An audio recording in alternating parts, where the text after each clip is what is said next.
మెదక్ జిల్లా చినశంకరంపేట మండల కేంద్రంలోని రైతు వేదికలో ఏర్పాటు చేసిన ఆయిల్ ఫామ్ సాగుపై రాష్ట్ర technical consultancy doctor YS Ranganayakulu రైతులకు అవగాహన కల్పించారు.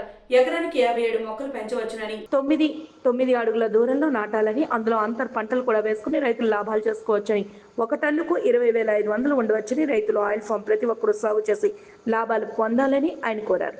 మెదక్ జిల్లాలో ఆయిల్ సాగుకు వాతావరణం అనుకూలంగా ఉందన్నారు.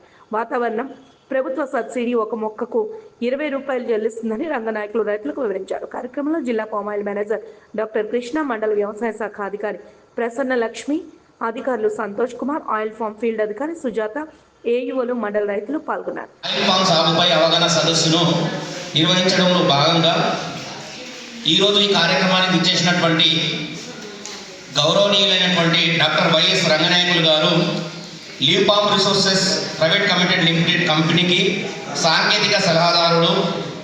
సో రంగనాయకులు గారి గురించి 2 విషయాలు చెప్తాను. సో డాక్టర్ వైఎస్ రంగనాయకులు గారు ఈ ఆయిల్ ఫామ్ సాగుపై దేశ విదేశాల్లో పర్యటన చేస్తూ అనుభవం ఉండి, అదేవిధంగా ఆయిల్ ఫామ్ సాగుపై ఏదైతే ఆయిల్ ఫామ్ సాగు శాశ్వత జీవితకాలం 35 సంవత్సరాలు ఏదైతే ఉందో ఆ శాశ్వత జీవితకాలంతో సమానంగా అనుభవం కలిగినటువంటి మన డాక్టర్ వైఎస్ రంగనాయకులు సార్ గారిని సభాపూర్వకంగా వేదికను అలంకరించారు.